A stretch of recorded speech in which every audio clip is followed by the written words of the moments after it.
It's the same energy. I said earlier about the thoughts that you have. That's a type of energy. So if you are thinking out of a different situation where you're always like, oh, why is this always happening to me? And you get into that victim mentality, that's going to continue to put out that energy. And guess what the universe is going to keep bringing you? The same things.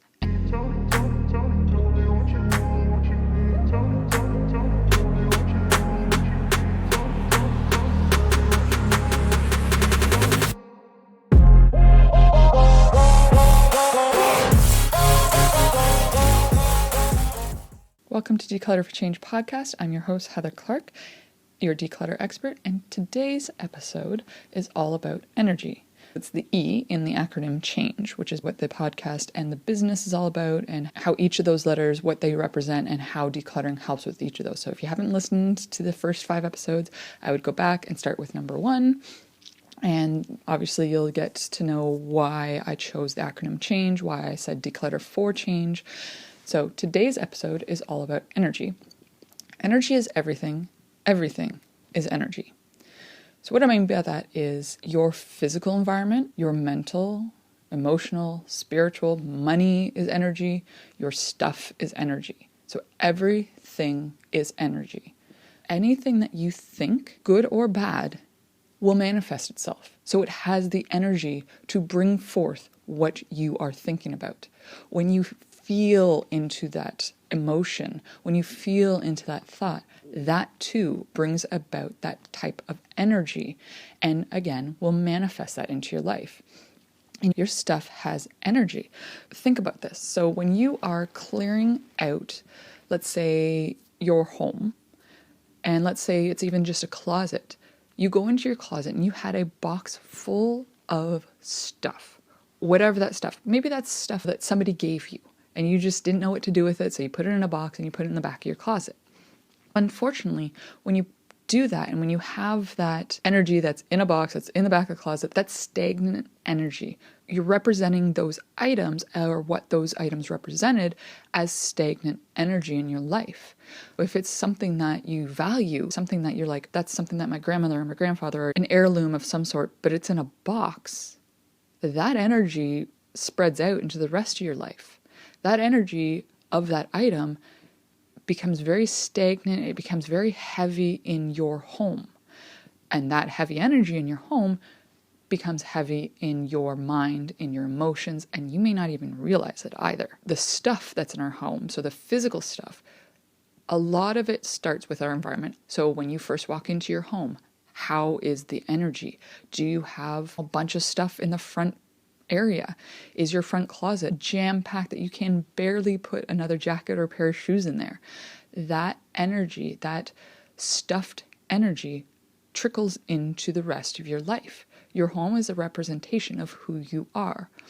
One of the big things that I've learned over the years, and thank goodness I got introduced to her, her name is C.H.A.N.G.E. She is a feng shui expert, and she is beautiful with the way she does her home, the way she teaches, the way anything. So I'll link her stuff in the show notes. Being introduced to the whole feng shui and how literally your home has energy and everything, the way you rearrange things, what you keep, what colors are in each room, whether it's wood or metal, that energy affects you, your family, and your life. Changing that up and making sure and being aware and being intentional with what's coming into your home, physically, mentally, emotionally, that's a huge energy change and energy shift that is needed to be more productive in life, to have better relationships in your life. So I'm not going to get into a feng shui part about it, but I can tell you that it has changed my life. Like absolutely, it has changed my children's lives, making sure that their rooms are clean, making sure that their rooms are arranged in a way that helps with what's called the Bagua map. Oh my God, I think I just totally botched that. But it's basically like certain sections of your home. My one child's section is in the relationships area. So making sure that things in there represent relationships, that it provides him and all of us as a family. Yes, it's his room, but it also affects all of us in the energetic sense. And then my daughter is in the helpful people section, making sure that she has the metal in there. She has a metal rack Whereas my son, you don't put metal in this section. That just changes the energy. I remember years and years and years ago living with the ex, and he would come home and oh my God, I was the type of person that had to rearrange things, that I would sit with it for a while and it just didn't feel right. Things just didn't feel right. And I didn't get it at the time because I wasn't spiritual, but I wasn't not spiritual. I think I was intuitively moving things around, but not realizing and being intentional with it, not obviously realizing that it had to do with feng shui, and how you rearrange your whole entire home is how the energy flows. And if you've got a spot where it's stagnant, that's stagnant energy. So if you've got a spot that's stagnant energy in your career, guess what? Your career area is going to feel stagnant. If you've got it in a relationship area, let's say it's your room, it's a spare room, and it's in the relationship area, and it's completely cluttered, well, guess what's going to happen to your relationships? Not just romantic, but relationships with friends, relationships with your children or your parents or anybody. That section affects everything because that's the energy that you're giving it. So clearing out those areas is huge. Like I said, I'll put Jess's link in the show notes. She's got a great download for the Bagua map. I, again, still think I'm not saying it properly, but that's okay. The energy with our physical stuff, that's a huge thing. When you clear out the space, and when you, let's just even say your desk with your computer is somewhere where you want to be productive, but it is full of stuff. So when you try to be productive, even though you may be 100% focused on the task at hand, the client work that you're doing, subconsciously that energy and your body feels the energy of that clutter. It feels the, oh, but I need to do this. Oh, I should do this. And in the back of your mind, and actually sometimes that even becomes to the front of your mind, and you realize, you look around, you're like, oh, I have to do dishes. Oh, I have to do laundry. So that energy gets you distracted and your productivity goes down completely.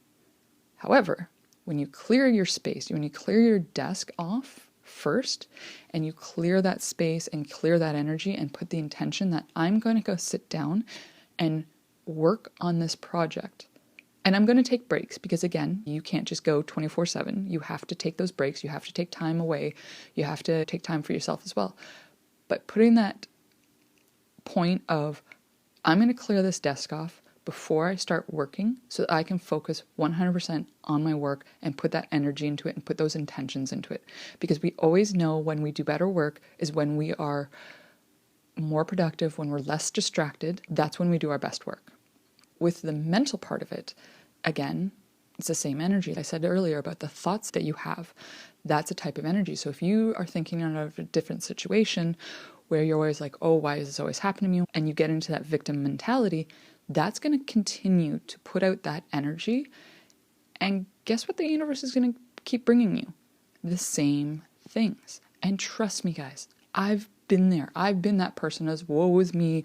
Why is everything happening to me? All that stuff.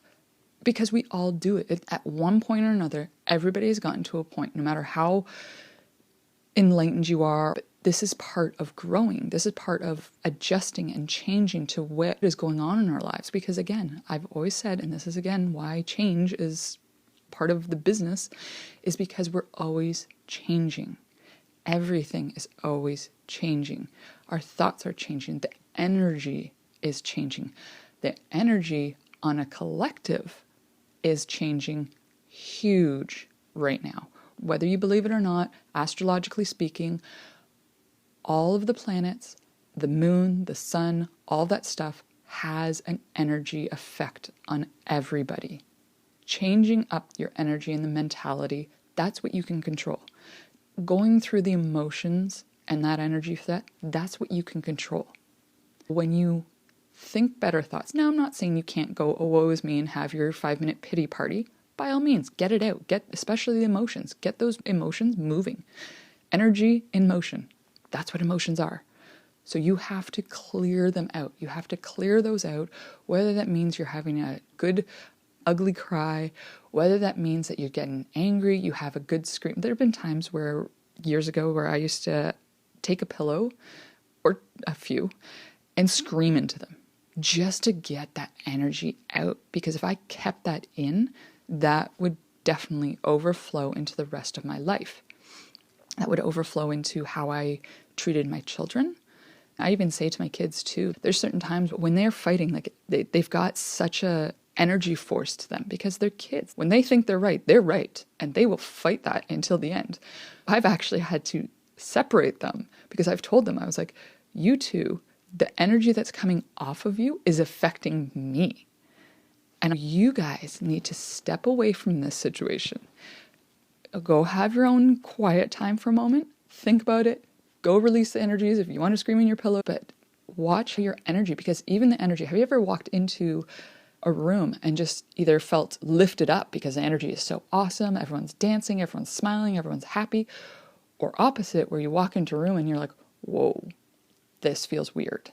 There's just something off. That's energy. That is right there, the energy that we emit off of our body, we emit off of our thoughts, our emotions, but we can't see that. We can only feel that. Energy is everywhere and everything. And money itself, money is energy. We think it's such a tangible thing. Yeah, it is, and we've made it as human beings, made it tangible. But all it is energy. Flowing in, flowing out, flowing in, flowing out. No matter where you are in your life right now, if you start to realize that money is energy, and what comes in goes out, what goes out comes in, then you'll shift the way you think about it, you'll shift the way you feel about it.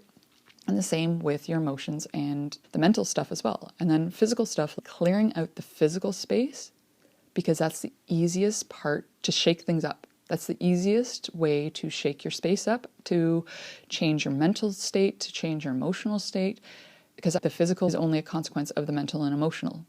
So when you've got physical clutter, there is something else going on mentally and emotionally, and that's okay. But let's start with clearing out the physical clutter so that we can start to realize what the mental and emotional stuff is. Whether that's childhood stuff, whether that's something that happened last week, last year, these things come up for a reason. The clutter is in our lives for a reason, because there's something else, some form of energy somewhere else that our subconscious mind knows about, but we haven't put our intention to it. And now it's showing up in the form of physical clutter. Once we clear out the physical clutter, our subconscious mind can bring things to our conscious mind about, maybe I need to sit down with this. And this is why the physical clutter came up. The environment is where it starts. When you put your stuff away in boxes and not honoring the things that you say are very important to you, you're saying that that energy is not important. The energy, the life that person lived, or the reason why you even said yes to accepting that item, if you've put that in a box, or if you put that in the basement where you don't put it on display, then you've said that that energy is not important to you. You've said that that item has no value, which I believe everything has value depending on what it is and who you are. Something of value to me may not be of value to you. Something of value to you may not be of value to the next person. But it's the emotion and the mental part that we've put into that item that makes it valuable to us. But if you're putting it in a box, if you're putting it in the basement, if you're putting it in a garage where you're never going to actually see it, where you just know sometimes when you actually think about what's in the garage or in the basement, that's when you remember that item. That's not good energy, because that's putting that kind of energy into your life where, you're putting things into boxes. So you're putting your thoughts into boxes, your emotions into a box, and you're not willing to deal with them. When your desk is cluttered, then that's also still energy, which you become less productive. And we all want to be more productive, especially if we're business owners. We want to be more productive. We want to do more of the work that's going to move the needle versus the busy stuff. So clearing out the stuff that doesn't belong, whether that means the social media, whether that means our digital clutter, whether that means our physical clutter, mental or emotional, or even spiritual. Clearing that out allows us to be more productive in life. It allows us to have better connections in our relationships, and it's a better connection to ourselves as well. That concludes the end of the acronym CHANGE. If you haven't listened to the first 5, go back, listen from episode 1 up into 6 is the acronym CHANGE, and giving you why I've chosen these words, why decluttering helps with these areas. And you can find all the show notes and the link to C.H.A.N.G.E's Feng Shui at declutterforchange.com /energy. Thank you again, and I hope you enjoy your day.